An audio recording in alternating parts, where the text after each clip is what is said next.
250 kilos, 10 fois la force d'un homme. C'est le gorille le plus puissant, qu'il a tué son père. C'est déjà quand même mauvais signe. Et puis le regard surtout. C'est un regard de tueur, quoi. Là quand il fonce vers toi, tu te dis c'est fini. T'as été chargé par un gorille au Rwanda. Ouais. Là, c'est dangereux pour le coup. Alors là, donc, je t'ai raconté l'anecdote sur les gorilles des plaines. Et en Afrique de l'Est, en Ouganda et au Rwanda et en RDC, il y a ce qu'on appelle les gorilles des montagnes, qui sont, eux, beaucoup plus faciles à approcher. Et donc, j'y allais pour parler de la success story environnementale du Rwanda, qui a réussi à préserver ces gorilles grâce à de l'écotourisme. C'est-à-dire que si toi, tu as envie d'aller voir les gorilles, il va falloir que tu payes 1 500 $ pour les voir pendant 55 minutes. Ok. Ouais. Sauf que dans ces 1 500 $, il y a une partie qui est redistribuée aux populations qui vivent en périphérie du parc, et ça a permis de construire des cliniques, des écoles, les anciens braconniers. C'est du tourisme qui est positif. Vert, du tourisme vert, voilà. Donc j'y allais pour faire un reportage sur ces gorilles, et on m'avait dit, on va te présenter Rano. Rano, c'est le gorille le plus puissant, qui est en fait un patricide, c'est-à-dire qu'il a tué son père, qui s'appelait Titus. C'est déjà quand même mauvais signe. Exactement.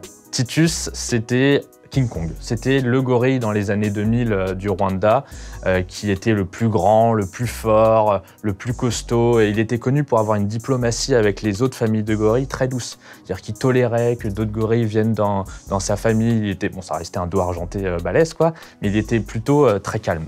Et puis, Titus a vieilli et Rano a décidé de le défier et a blessé mortellement son père. Et donc, nous, on partait à la rencontre de Rano, un gorille dos argenté qui, a priori, n'avait pas le même sens diplomatique que son père. Il t'a chargé?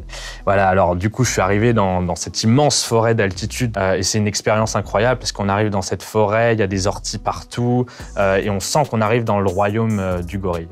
Et puis on commence à voir d'abord les traces des gorilles, puis on voit les crottes des gorilles fraîches.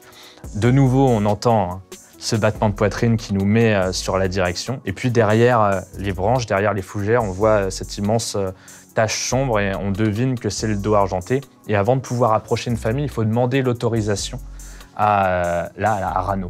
Et donc, au singe. Au T'es obligé dos de demander argenté. au gorille. Ouais. Et comment tu lui demandes? C'est vrai? Ouais.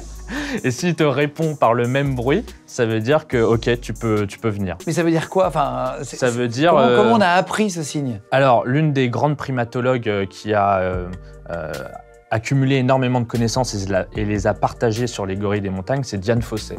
Je ne sais pas si tu en as déjà entendu parler. C'est une primatologue des années 60-70 qui d'ailleurs s'est fait assassiner par des braconniers sur le terrain et elle a décidé de se faire enterrer aux côtés de ces gorilles.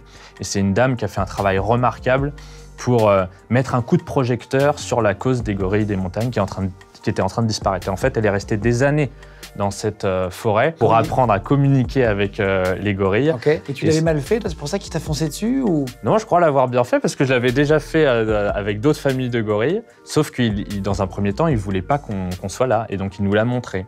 Et donc il est venu vers nous et il s'est mis pile poil à l'endroit où j'ai fait le bruit, comme pour me dire ici, t'es chez moi. Voilà.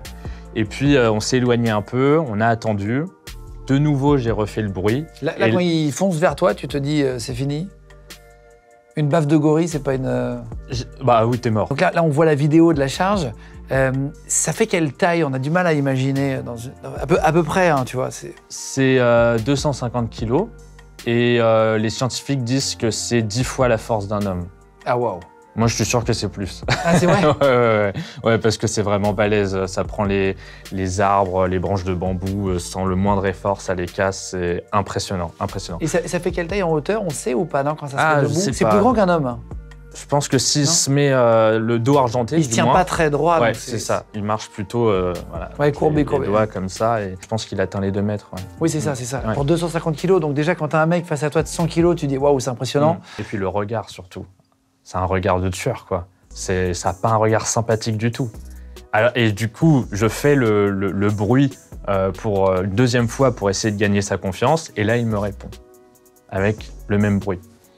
Et au moment où il me répond, il y a tous ces bébés qui sortent des broussailles.